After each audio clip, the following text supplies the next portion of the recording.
of today. Start off with the Chumash for today.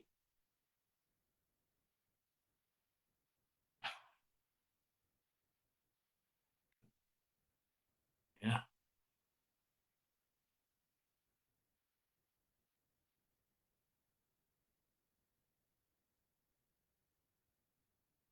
Start off the Chumash today. We're holding on chapter 33, verse number 6, which today is the fourth reading of the portion. Atigashna hashvachais, and the bondswoman who came first, Heina v'yeladehan, at the shtachva, and they bowed themselves down. But the Gashna gam Leah, and Leah came forward v'yeladeha and her children, ishtachvu, and she bowed down. Achach nigish Yosef Rachel, then Yosef and Rachel came, v'tishtachva, and they bowed down. Now she says, you realize, with all the others, the mothers drew near before the children. But in the case of Rachel, Yosef came first. He said, my mother's beautiful, and maybe that wicked man will set his eyes upon her. I will therefore stand in front of her, preventing him from looking at her. So Yosef stood in front of his mother to protect his mother. As a result of this, Yosef merited to the blessing later on. Yaakov blessed Yosef that he should have an ayin island. He said, charm me that he should take away ayin hara from other people. He should block the eyes of people. They shouldn't have a evil eye. So to ask Jacob, who is this? What is this intended by sending the whole entourage that I'm in comfort? Asher Bagashti. What is this whole? I met all these groups of animals, and so what was the point of that? He said, no, man, it's a gift. I'm sending you a gift so that it should be pleasing in your eyes. Rashi says, what is all this camp that I have met, which is yours? In other words, why did you send it? Straightforward meaning of the verse is that the camp refers to the people who brought the gifts. The Medrash explains, Asa met groups of angels were brought down on him and his men. Before Esav came to Yaakov, he suddenly came upon an army of angels. And they started to say, okay, you want to go out to war? We're going to go out to war with you. And asked them, who are these men? And the angels, they answered, we are Esav's.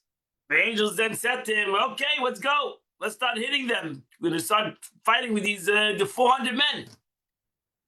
So the Esav men replied, let's get out of here. Let him be. He's the son of Isaac. But the angels paid no attention to this. He says the son of Abraham. And but he paid no attention. When he said it's a brother Yaakov, to which they replied, if so, you are one of us. So therefore, that's why Esav comes himself. Esav says, yes, Rav, I have plenty. I don't need all this. Oh, let that which is yours remain yours. Rashi says, Mikan hoida ala brachas. Here Esav acknowledges, everything, whatever belongs to you, and you can keep it, and that's it. So here Esav agrees to the blessings that Jacob took. Verse number 10, Vayeme Yaakov. So Yaakov replied, no, please, my master, no.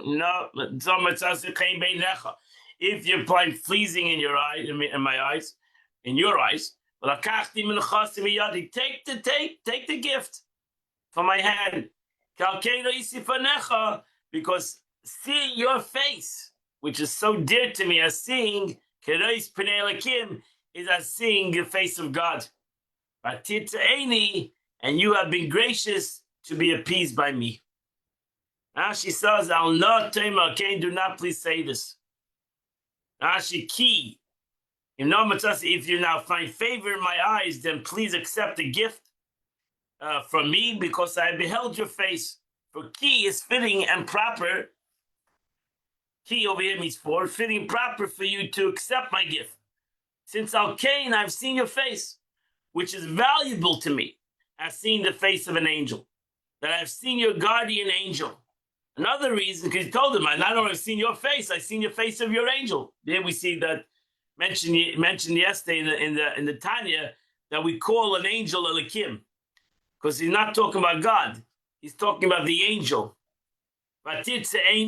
Another reason for you to accept the gift, that you have agreed to forgive my offense against you. And why did he mention to him that he would see an angel? So that Esau would be afraid of him. He said, listen, I have connections. Not only I know your source. I know your angel. So therefore, realize who I am. Now he's certainly unable to overcome him, because I've met your source in heaven. Rash says, means you have been reconciled with me. Similar, every time it says a ratzain in the scripture, it's an expression of a consolation, appeasement, a payment. Appeasement, meaning for you'll not attain favor for you. The purpose of the sacrifice is to appease, like sacrificial offerings. The lips of the righteous now ratzin, now be, like you say, that ye ratzin, may they be the will of God. The whole concept of prayer is that it should create a ratzin, it should create a will within God, appeasement. Verse number 11, Kachna es berchasi.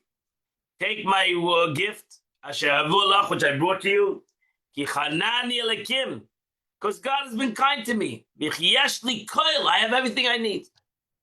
Vayifser, vayikach. So Esav kindly took. Now she says, "Berchasi is my blessing." Here it means my gift. This kind of gift, that which I brought when meeting somebody for the time from time. It's meant to be a greeting. Like you you come to somebody's home, you give them a bottle of wine, called a gift. But over here it's called beracha. Every expression of beracha, which is used meeting somebody, such as Yaakov greeted by Yevarach his pare, making peace, beracha with me. In connection with Sancherev, similarly, it's greeted him and to congratulate Levarchai. His connection with the king of Hamat later on. All this is an expression of greeting. Asher huvalach, Asher that I brought to you, you did not trouble yourself for it, but I exerted myself to bring it into the destination until it came to your hand. Chanani was kind to me. The first nun, you have two nuns, Chanani. Why is it a double nun? Rashi says the first nun in the word has a dagesh. There's a dot. If you look at the word Chanani, you see that dot over there, the nun. The first nun has a dot. There's a dot in the nun. It's called in Hebrew, it's called a dagesh. Dagesh means to emphasize it. It should have said Chanani, since the root Chanan also has two nuns. And the third is a suffix, so that's why the dagesh, it said Chananani. That's the right word with the three nuns should have been there. So that's why they put the dagesh grammar. That's to put the dagesh, because the underlines that really so say Chananani, three nuns, because it's talking about himself, Chananani. And the third, Asani, Zavadani, Yeshli Koil, I have all. So Rashi says, if you look at the words, the difference between Esau and Jacob, Esau says, Yeshli Rav, I have a lot. Yaakov says, I have everything. That is all I need. Yaakov says, I have everything. I don't need anything. Ezo Asha Sameach Bechalkai, who is a wealthy person who's happy with what he has. Esau said, I have a lot. And that's why, if I have a lot, I can take more. And that's why he ultimately took more. So, but Esau spoke in a haughty manner. I have plenty. I have Rav. I have a lot. Far more than enough for my need. But he took more. You asked me to take more. I'll take more. Verse number 12, Vayomer, he said to him, Esav said to Jacob, Nasa v'nelcha ve'elcha negdom. Let's go, we'll travel together. We're going to the same place. We're going back to Eretz Yisrael. Let us go together. Let me proceed alongside you. We'll go together. We'll travel together. Rashi says travel on. Nisa, again, this is grammar Rashi, like Shim'ah. Rashi's, you'd say the word Nisa without the hey, but in the pasuk many times they put a hey at the end of a verse. Ve'elcha negdecha. But let's proceed opposite you means level with you. I will do you this favor that I will be willing to over my journey by going as slow as you need. Because he's traveling with a whole family. Esav now traveling by himself. So he says, I'll go alongside you. Jacob told him, my master, you know the children are frail. And I have the responsibility of nursing the lambs and the goats and the cow. I'm a busy guy. I'm going to push them. I'm going to push the sheep. They're going to die. Now she says, the flock and the cattle are nursing, and my responsibility. Rearing their infants, it's the same root as oilel. If they are driven hard for even one day, wearing them out on the way by rushing, they'll all die. I didn't take my time. Verse number 14, let Esav go in front of me. I will, on his usual place, ahead of his servants, while I'll move with my own slow pace. The regel HaMalacha, at the pace of the workforce, Ashalafane, which is in front of me, will the regel HaYadim, into the feet of the children, until I reach my master in Seir. Which Rashi will explain what that means. Yavina Deni, do not extend your time of your journey, but go on your normal speed, even if it means your distance from me. Get focus and have a safe trip. Isnal, while I move on, this word is the same word. Isnal, it's additional erda. Also, we know that Yaakov Avinu took 18 months to get home. It took him an extra 20 years. He was in Haran, and then it took him an extra 18 months to get home, which was, went to many commentators, not a good thing. Took him too long to get home. Le'iti means my own slow pace. La'at meaning gentleness, which flows gently. L'regel ha'malacha, according to the requirements of the space, regel pace, of the animals, the workplace. L'regel ha'yuladim, according to the pace of the children. Al ashadeni elzeini sira, until I reach my master in Seir. He mentions to him a much broader journey than he intended to make. For in fact, he intended only to travel to Sukkot at that point. Postpone the end of the journey to Seir. So he wasn't planning to go so fast. He wasn't planning to get there fast. He said to himself, if Esav wishes to revert to his previous hatred and hate me, let him wait until I come to him to Seir. But he did not go at that point. And when will he eventually go there? He never went there. He never went. He went to Sukkot, then he went to Shechem, and then he went to Hebron. He never went there. So Yaakov Avinu was talking about Mashiach comes. When is he going to get to Seir? In the time of Mashiach, as it says, V'alu Mashiach b'haitzin, list Bersad Esav. And the survivors will ascend the Mount Zion to wreak judgment on the mountain of Esav. Say it. And that's what he meant. He said, don't worry. I will get there one day. One day, Mount Seir will be mine. And then Rashi ends. There are many Agadic explanations to this whole thing. If you want to go to the Medrash, you'll find there many beautiful interpretations of this verse. So Esav said, listen, let me leave some of my people. I'll give you an escort. He said, he said, don't worry. Don't worry.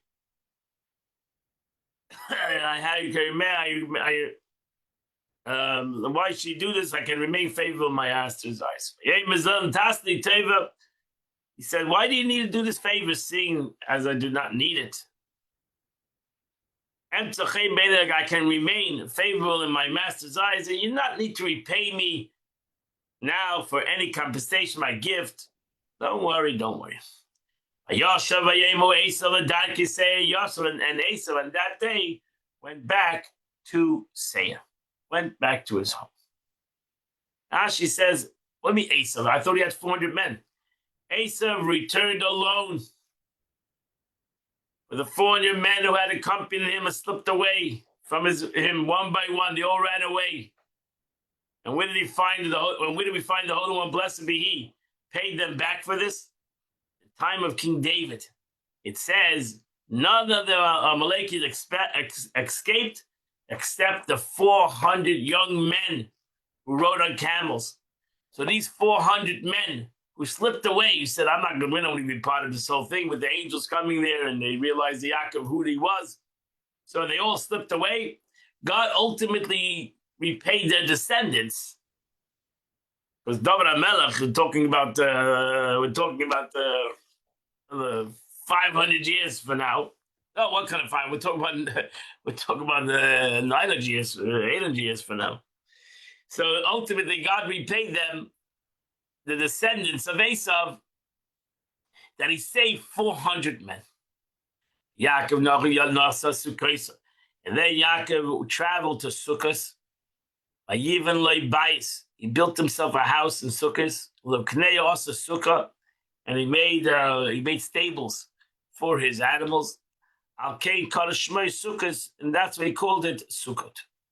Here we have the first time it says the word Sukkah, which later is mentioned in the Torah, the holiday of Sukkot. Vayivan l'bayis. He stayed there for 18 months, a summer, a winter, and another summer. The first sukkahs, sheltering for the summer residents, indicates one summer. A house indicates the winter residence. And the second sukkahs is a summer. So therefore the Gemara says, you have in this verse, he's built himself a sukkah. A sukkah is a temporary dwelling. He then built himself a house, which is a permanent dwelling. And then he was a sukkah. So why you have 3 expressions? So the Gemara learns that he was there for a summer, which people live outside. They didn't have air conditioning in those days. So people live in the outside. And then in the winter, they live inside. And then in the summer, they live outside. So he's there for 18 months. Yaakov Shalim, Shechem. Then Yaakov, after being in Sukkot, he traveled to the city of Shechem. Asher be'eretz Canaan, which is the land of Canaan. When he came from Padan Aram, and he camped on the outskirts, the view of the city. Rashi says, what it means he became Sholem safely. Rashi says, complete in the body. He was now fully recovered from his limp, intact with his wealth. He did not suffer any losses from giving the gift to Esav. For God had replaced everything, and intact with his Torah knowledge. For he had not forgotten any studies while working in the Lavan's house. So Shalom begufay benafshe b'shmasei, he came back complete with his body, with his money, and with his soul. Ir Shechem, kamoy le'ir, to the city of Shechem. V'voy mi Padan Aram, having set out from Padan Aram, just as a person says to his friend, that a person escaped from between the lion's teeth and came to be out unharmed. So too, the Torah states that he arrived intact from Padan Aram, meaning from Lavan and Esav, who had met him on the way. And he encamped at the view of the city. Rashi says, the Medrash says, it was the eve of Shabbos. When he came to Shechem out of Shabbos. So it's stated in Shilta de Rabbi Achai. Verse 19. And he purchased the parcel of land upon which he had pitched his tent. Miyad b'nei Chamer avi Shechem. He bought it from the son of Chamer, who's the father of Shem. B'meya kshita, he bought it with 100 coins. Rashi says this same is ma, this same is ma, like a ma, like a meya is like a ma. Rabbi Kiva says when I traveled to see cities, I found that they called a ma a ksita. So it has the same meaning. It was an important coin, so to say. Unklish translates it as churfan, meaning good coins that are current tender, charifim, elsewhere. So that's like Avram Avinu paid 400 shekel, good coins. So too he paid over 100 shekel, good coins. And he erected there an altar. He made a crane, he brought sacrifices. He named the altar God is the God of Israel. Actually, that this doesn't mean that the altar was called the God of Israel, but because of the Holy One, blessed be He, had been with him and saved him, he called the altar by a name that alluded to the miracle.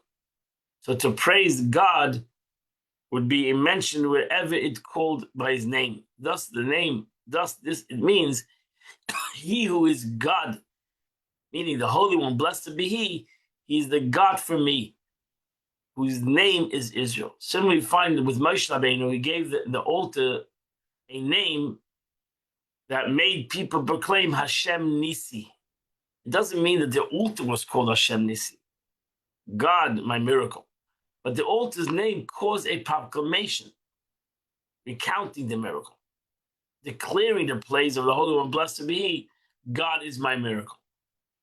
So that's the point. So it became a marker, like people put markers. Over here, we need to praise God.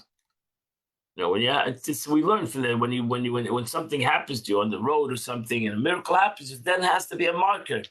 Every time you pass that place, you should make up and thank God that a miracle happened to you at this place. Where our rabbis explained the verse to mean that the Holy One, blessed be He, called Jacob by the name Kale. The word of the Torah are indeed like a hammer that splinters a rock, in that they can be divided into several interpretations. So that's why this is general. If you remember, Rashi always uses this expression.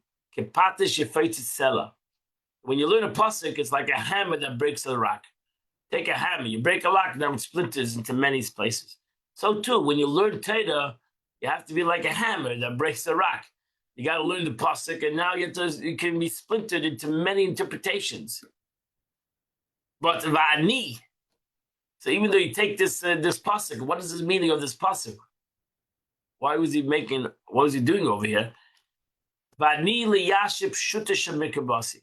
Here's the famous expression. Rashi says, I came to explain the plain verse. I didn't come to explain over here interpretations and give you deeper insights. I came to give you the simple meaning of the verse.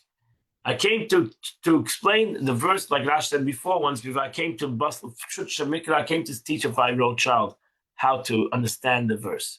So, if you want, as Rashi says many times, if you want to go into Agada, if you want to go into many different, you should. But I have come to explain the simple meaning of the verse, and that completes the Chumash for today. We now go to the Tanya of the day. We are going to do the essay number 5. It's again Kabbalistic essay, the mitzvah requiring action, or a major theme in essay 4. There, the Alter Rebbe explained how their observance extricates and elevates the sparks of holiness that originate in the world of Tohu, in the world of confusion, higher world, and that are embedded in the material world, and thereby causes godliness to descend there. The same is true stated. It's the same. It was stated is true regarding the study of the law, right? Just like the mitzvah itself, so too the halacha of the mitzvah. Alter Rebbe went on to say that this applies as well to the prohibited mitzvahs, where one cannot apply the dictum. It's considered as if one's performed the command. Well, moreover, Torah study remains valuable even with regard to laws concerning situations never occur, like pigul. Even though there too, we can't say if one remains passive and did not transgress that he's rewarded as if he performed the mitzvahs, because it can never happen. Like let's say he's been soida or murder, it never happened. Pigul today cannot happen. Nevertheless, even in such a case, Torah law draws down a supernal wisdom within the world, because that's the wisdom of God.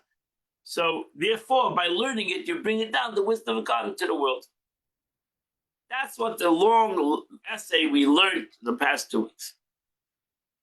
In the essay before us, it's going to be one essay, and that's it, the whole essay today. The Alter Rebbe will state that although it would seem that purification, Yerudim, purification, cannot be brought about when studying these types of laws, for one only draws down supernal wisdom, yet in point of fact, purification do come about through this Torah study. Moreover, the reason for this is not that the Torah study leads one to observe a positive command or refrain from a transgression, nor is it that the virtue of the study he is regarded as if he performed the positive commandments or reward from refraining from the transgression. So we're going to understand what is the power of limit Torah for something that cannot happen. Let us understand how this applies the details of the law that can never occur at all.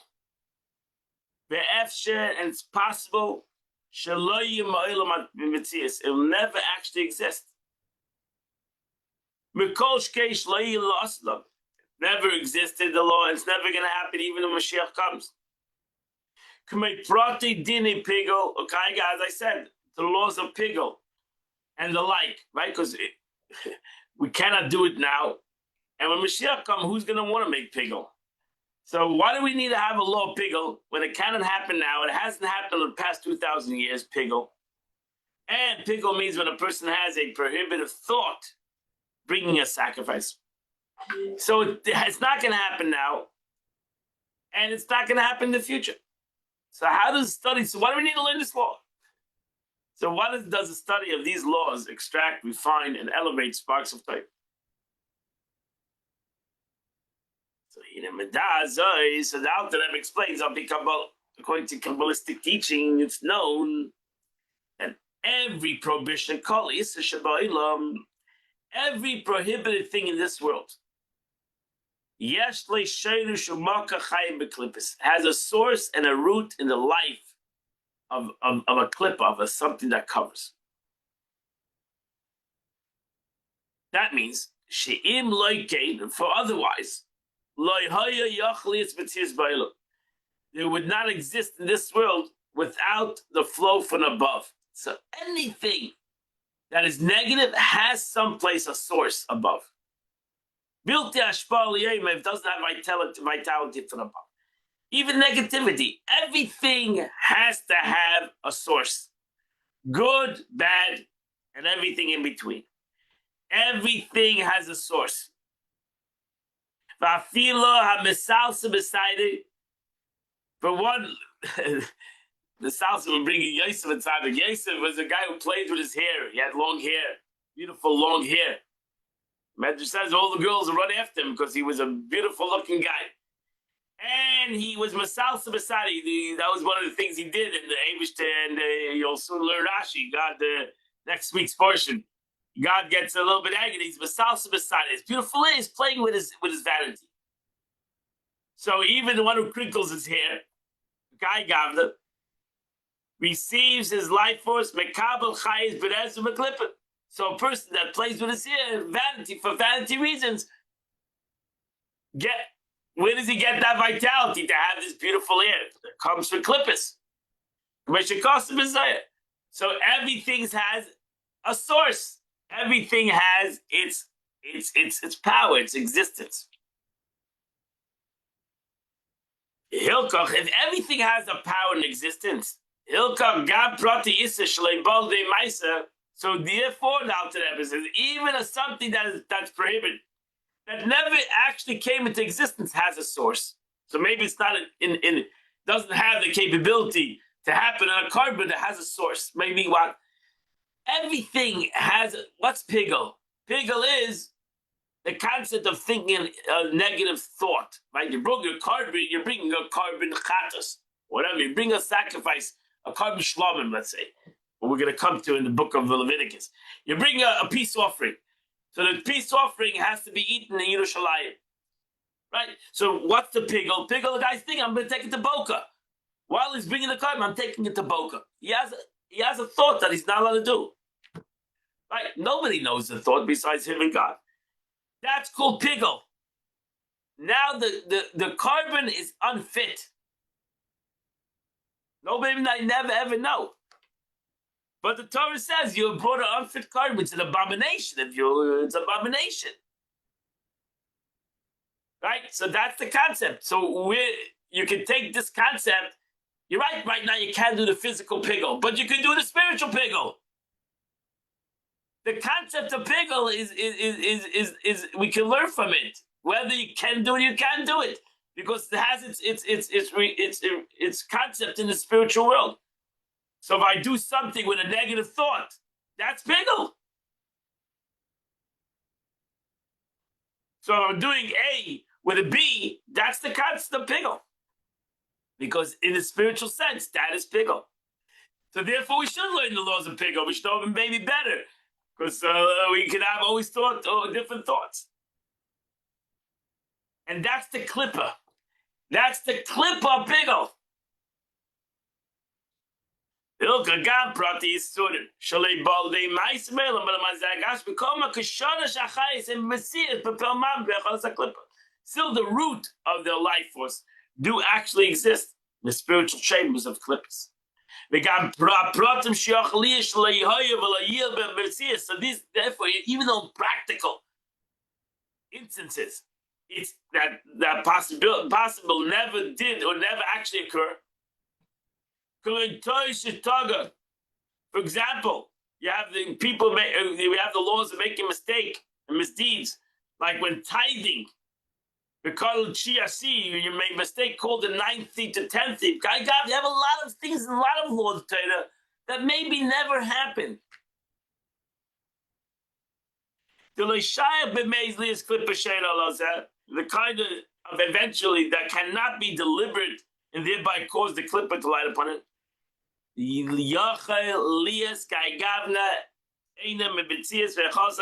Possibly in these circumstances does not exist in the chamber of the clippers. How then does it possess a source in the root?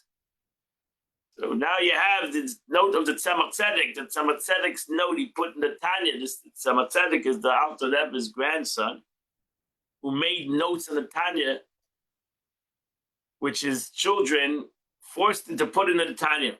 It's the whole story. So this was his grandson who put notes in the Tanya. So they inserted by the Tzemach Tzedek, a blessed memory. It appears to me that the Alter Rebbe used the word possible, implying uncertainty, because unwitting editors derive from Noiga. It may therefore be said that the origins is in the chambers of Noiga, not in Klippus. In any event, it does exist, if not in Klippus, that at least in the keeping in mind the distinction between the sacred and profane, in the supreme wisdom that issues and descends into the details, in this detail to Moshe Matzai. Maimon, as it's brought down the statement of the Gemara, that whatever teaching any seasoned student will one day innovate was taught already at Mount Sinai. Likewise, all the detailed queries of Rabbi Yirmiyah, who possesses many hypothetical possibilities, that he was escorted from the house of study It was the stage of Yirmiyah was a big nudnik in learning. And he always questioned and challenged hypothetical issues. He used to take every law that the sage said, his teacher said, he started saying, but maybe. They had to throw him out of the building because he didn't let the Moshe was coming up with hypotheticals. And the teacher couldn't handle it anymore. So but the truth is, when the Gemara brought down these hypotheticals, we learned it. So we learned the hypothetical questions that maybe could never happen, but we bring it in the Gemara. Why? Even though he was chased out of the study house because he was bothering the student to study, but still, it's learned as a subject. So obviously, queries involved a situation that were entirely unlike to take place. Ukaiti, the detailed queries, the inquiries. Ukaiti, she wrapped him in the Masechta Chullum. Over there, the question discusses whatever a firstborn animal that can be considered to have directly opened the womb and hence be sanctified, or in either of the two hypothetical cases. According to Rashi, the question of what happens if a person assisting the birth entirely wraps up the animal as it's born. According to the question involves multiple births, with a cow being born together with a firstborn bull, and he wraps itself completely around it. The question is, Kaiti, so what happens if, hypothetical, it's not possible, two animals should come out wrapped together? It's a hypothetical question. So it's not possible. Because it's impossible. I mean, if the cow is having a child, it's going to get one after the other. So what happens? So the first one is the firstborn. What happens is these two animals are wrapped together. So what is the firstborn? Which one is the firstborn? It's a hypothetical question. It's a question that cannot happen. Nevertheless, all these details, all these questions were already given on Mount Sinai. Why? So why do we involve the hypothetical questions? Why do we need to learn hypothetical questions? That can't happen. So what's the difference? And why is it part of Torah? So the answer now to that begins is a beautiful answer. Because God, this all comes from the wisdom of God, which is infinite. There's no such thing hypothetical. There's no such thing in God that there's a question, that there's a hypothetical question. That it's possible, it's impossible. God is infinite. There's a famous question. Can God create a stone that it can't pick up?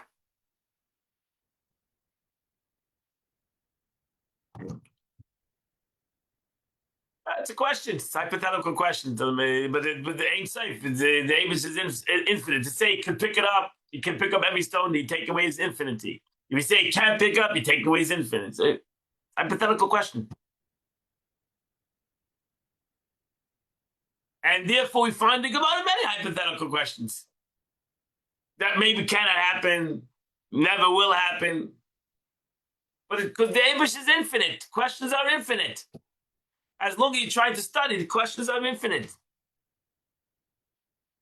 So therefore, everything is part of God.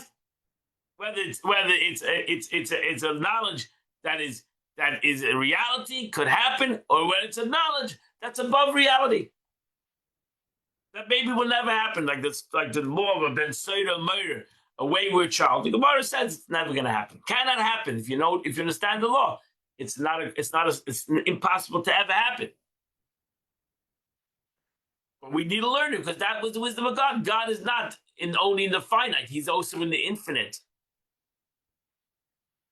So that's how I'm living mamish. At that time, when I learned the law of these laws, the infinite light of God. Maybe actually the infinite light of God is more revealed in a case law that is never going to happen. Because there, I can't even put my mind to it. I'm totally learning God's wisdom because it's never going to happen. Logically, it's not going to happen. B'chol prat halacha And every practical of the law is gates drawn from the supreme wisdom. The which is found the daughter that is closed in it. Kabbalah Chachma, the father, is found in the daughter. Malchus, which is the mouth, which is called the oral law. So that's called a daughter. The Talmud is called a daughter. Chachma then is clothed in the law, the oral law, which is found the source in Malchus of Atzilus, and that's the daughter. So really, the Torah Shebeksav is the father, the Mishnah is the mother, and the Talmud is the daughter.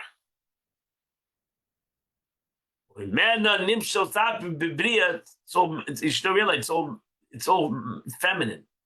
Torah is feminine, Mishnah is feminine, and according to over here, Talmud, I mean the word Talmud is not feminine, but the Talmud is feminine, is a daughter. And why the reason why we call, even though there's no masculine and feminine in this concept, both masculine and feminine, because but all three of them is the concept of receivers. They all receive the light of God, whether it's Torah, the Chachma, the Eibishter, Mishnah. Chachma, the Eibishter has come down to the Mishnah, Gemara, Chachma, the Eibishter, wisdom of God. And they're all receivers of the wisdom of HaKadosh Baruch Hu. And from that wisdom, ultimately comes down in the world of creation, the world of formation, the world of action. The Alter Rebbe will now conclude by explaining how this brings about the refinement of that spark. So how does it refine? I can say how the word of God comes down to the world, and how the spirit, the essence of God comes, but how does it do refinement? Because again, even klippus comes from spirituality.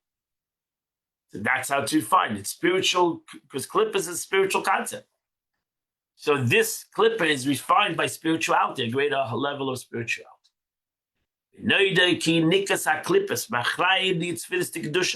It is known, how does klippa have its source?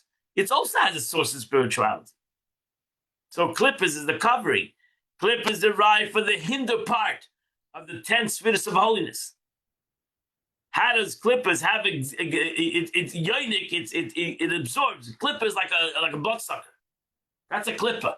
Klippa is a bloodsucker. It needs to have existence. As the Gemara says, every falsity has to have some truth, or else falsity will disappear.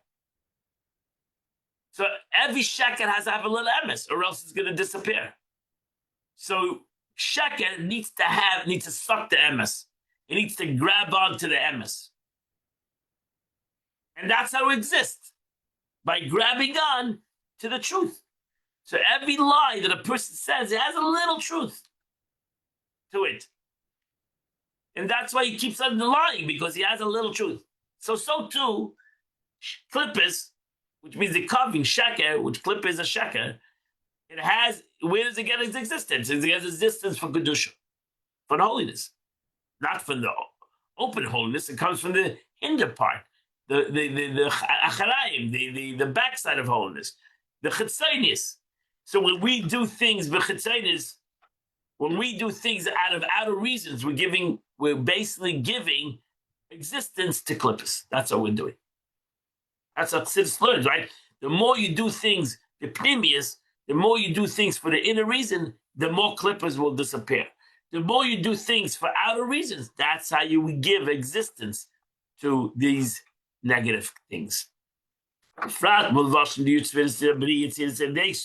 precisely, from the garments of the 10 spheres in the world of creation, in the world of formation, in the world of action.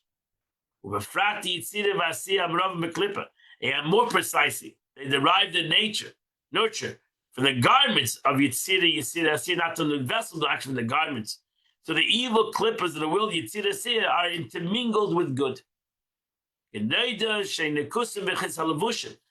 known that the nurture derives from the state of the garments, not only the vessels of those worlds, but from the garments of those worlds. And And that's why, through learning Torah, we refine the garments. When we learn Torah with our mouths, with our thoughts, we separate through our learning. It separates the good from the evil, and the evil this separates from kedusha. That's the whole concept that we learned today in the morning. In a way, it explains the whole situation of Yaakov and Esav. Right? Yaakov says, "Go away from me." He wants to separate himself from Esav. But really, he needed to refine him, and then Esav would disappear. But Shekosov in Tikkun V'Rayim Mehemna, as it's brought down in Tikkun V'Rayim in Kabbalah, to separate the clippers from holiness through Torah study. How does Torah study accomplish the separation, refinement of clipper, when the issue of spiritual wisdom originally in Torah was unable to affect this, and there came about a mixture of good and evil in the worlds of Yitzir and Asiyah? So this, according to what is concerned, concerning the teaching of the sages. An answer of the question, why did we go into Galus? They asked the sage, why would they go into Galus? And the answer was, for they did not recite a blessing before the learning of Torah. That's the meaning. That was a statement. It means even though they were religious Jews, they learned Torah, but they did not recite a blessing. What does that mean? Why wouldn't they recite a blessing over the learned Torah? Well, it takes them seconds to recite a blessing. So the interpretation is as follows. The inner meaning is that this people of those times failed to draw down the infinite light into the study of Torah. That's the word bracha. But barech is the root word for the Holy Torah, meaning blessing. And what means barech? Means to draw down. So they learned Torah. They did learn Torah. And they did do mitzvahs. But they were missing the brecha. They were missing the hamshacha. They were missing, for some reason, the descent of the light of God in the world. Therefore evil cannot be separate from good by Torah alone. It must be studied for the purpose of bringing down the light of God into the world. Again, this also explains why Yitzchak wanted to bless Esav. He was hoping to bring down, wanted to bless him. He was hoping to bring down a light of God into Esav that would change him. The problem was Esav was not a vessel for it. But that's what he wanted to accomplish. And that's what we should want to accomplish. We're not learning Torah because we just want to receive knowledge. That's also, we're learning Torah because we want to bring God into the world. That's the kavanah. That should be the intent. That should be the intent of every mitzvah you do. Every mitzvah a Jew does is simple, has a simple intent. I want to bring God into the world. And that's why you make a bracha on every mitzvah. The bracha is the vessel, is the conduit that brings the godliness into the world. And that should be the intent. And that doesn't mean they didn't make a bracha. They made a bracha, but they didn't have that intent. So if I learn Torah for egotistical reasons, selfish reasons, which is good also, but it's not accomplishing what the Eibishter wanted, what God wanted to accomplish in the world. And God created the Torah not for my selfish wisdom only, that I would know knowledge. God created the Torah that he would bring godliness in the world. And that should be the simple kavanah. That should be the simple intent.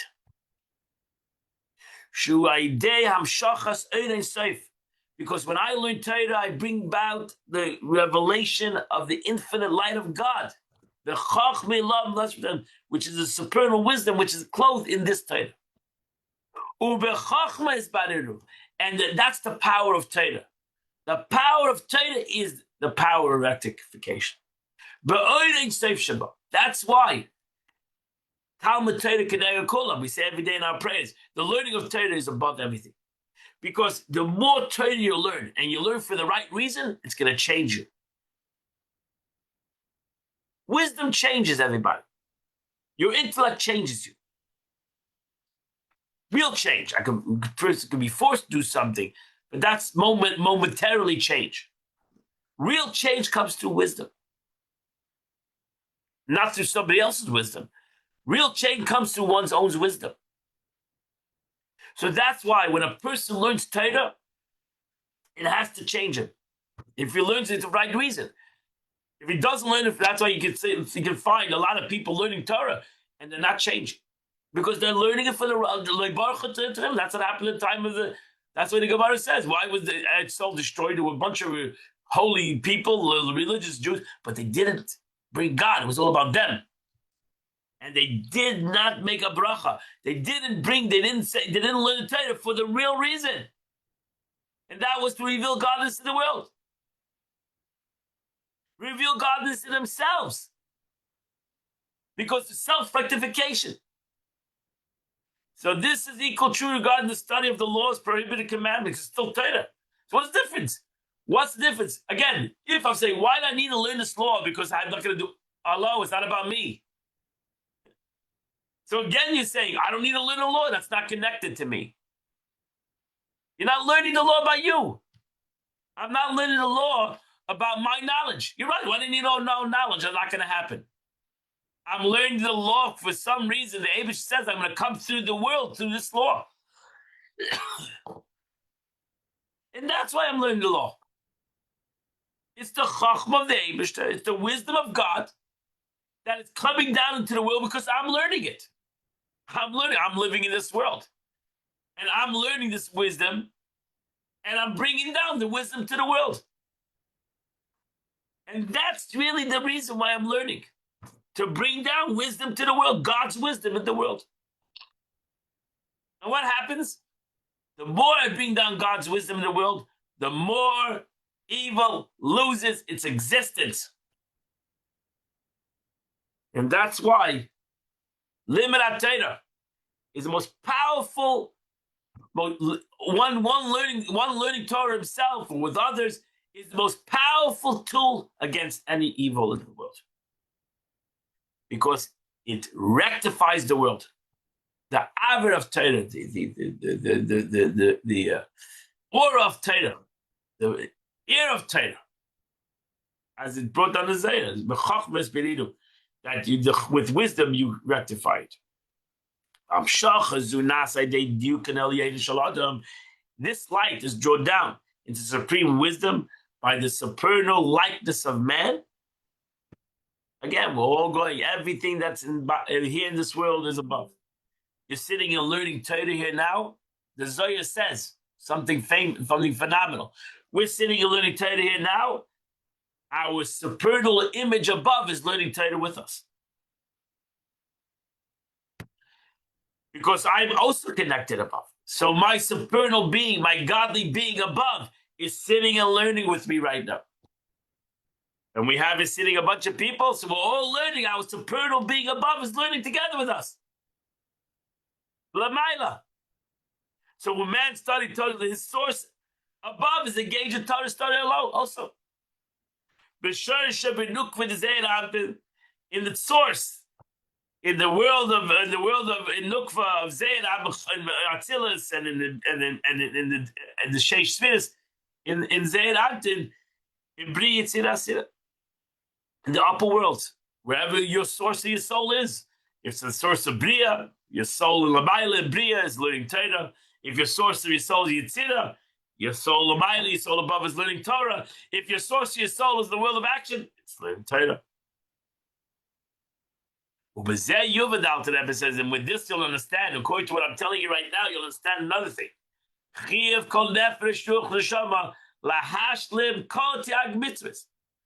That every Jew has to accomplish all 613 commandments in thought, speech, and deed. How do I do it if I'm not a kohen? Because I can learn about it. Because learning the detailed halachas, I'm not a kohen, but I can learn the detailed halachas of a kohen. And any deaf Rishon Shama that failed to complete the previous mission in this world must be reincarnated to fulfill the Torah in its simple meaning, illusion, analytic, and secrets. Now understand, because you have to go to Pardes Torah. Not only every soul has to learn Torah, every soul needs to learn in all four levels of Torah, in all four levels of learning. Pshat, simple meaning, remez, in the allusion to the Torah, remez, what the pasuk alludes to, in the drush, in the homiletic part of the Torah, and inside in the secret. So if I only did it in the simple meaning, my soul has to come back again. Why?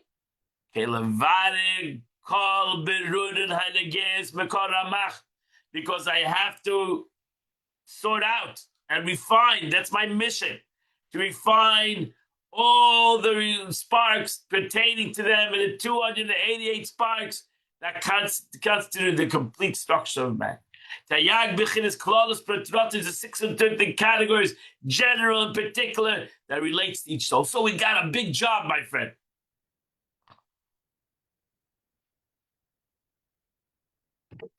I will also love it. Mirch Hashem, Mashiach's going to come.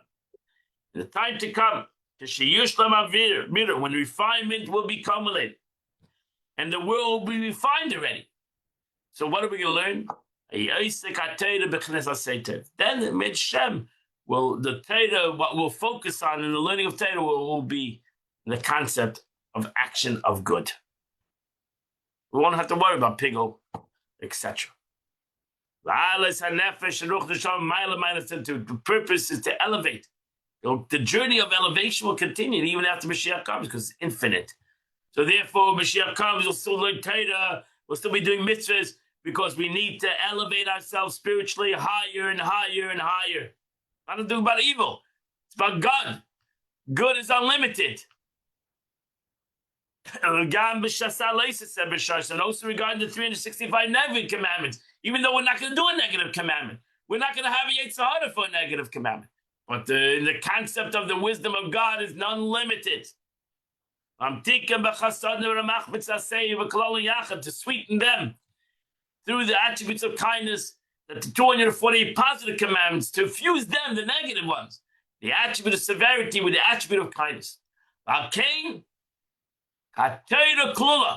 Therefore, the entire Torah, whether it's positive, negative, things that happen, things that didn't happen, things that will never happen, kula nitzis, is all everlasting. It's everlasting. Whether it's even after Mashiach comes, the chlala in its general law, ubeprataseh in its particular law. So we're going to learn Pigel about the laws of Pigel also after Mashiach comes, because within it is the wisdom of God, and therefore, even though it never happened, and it cannot happen today, and it's surely not going to happen when Mashiach comes, but that wisdom of God is unlimited, and therefore we're going to continue to learn it, including even detailed laws that have no particular application at all in the time to come. So even the individual laws of the 365, they're part of the general Torah. And they all have a source above, the 5 holy attributes of severity. Just as the 365 negative commandments, practical negative commandments, they're all connected to spirituality. They're all connected to the blood, that animates the organs of the vessel of Zah, of the 6 midas in the world of Atzilus, Bria, Yetzirah, and Asiya, and therefore they're all interconnected. And that completed the Tanya of today. Okay. Today, first of all, is the 13th day of the month of Kislev. And the Tillim of today is, Psalms of today are 69, 70, and 71. You say those 4 chapters you do the chitas of the day. The chitas is the Chumash, Tilim, and Tanya, the Bible, the Tanya, the teachings of the Alter Rebbe, and the Tilim of the day. The Rebbe writes today in Ayoim Yoim for the 13th day of Kislev. My father said, this is a previous Lubavitch Rebbe saying. He's talking about his father, the Rebbe Rashab. My father said, Chassidus changes what exists and uncovers the essence of character. The essence, character of a Jewish person is beyond assessment, estimation, and assessment. You cannot estimate the soul of a Jew, for he's a part of God's essence. And whoever lays hold to a part of the essence is as though he's holding all. That's expression in the Gemara. When you're holding part, you have to look like you're holding the whole thing. So when you're holding a chelik malmamish, when you're touching a part of God, your neshama is a chelik, it's a part, that's the whole thing. So when you look at a Jew, you can say, oh, he's only a part. No, he's the whole thing. This is similar to tzitzis being the corner, meaning of the same material as the corner of the garment. The existence of the soul, even though it's the corner, it's the whole garment. The whole garment is called tzitzis. Even though, what is the tzitzis? The tzitzis is the corner. But we call the whole garment tzitzis, because when you grab the tzitzis, you grab the whole garment. And that's what it is. So when the existence of the soul as an entity discrete from God's essence is only because God created the soul to be created being. And Chassidus reveals the essence character of the soul. That's it. So Chassidus tells you that when you have a neshama, you have the essence. Like we learned today. When you learn halacha, you're touching the essence. That's what Chassidus teaches us. When you do a mitzvah, you're touching the essence. Most of us fool ourselves and we think, oh, we're not doing much. What we're doing, what's a big deal? What do we do already? We took a penny, we put it in the pushka. What's the big deal? No, you're right. In a way, what's a big deal? I took a penny and put it in the pushka. No. Because when that penny is connected to the mitzvah, then you have the essence. You're touching the essence of God. And that's what Chassidus teaches us, each and every one, that we should realize we have the essence. And God bless you all.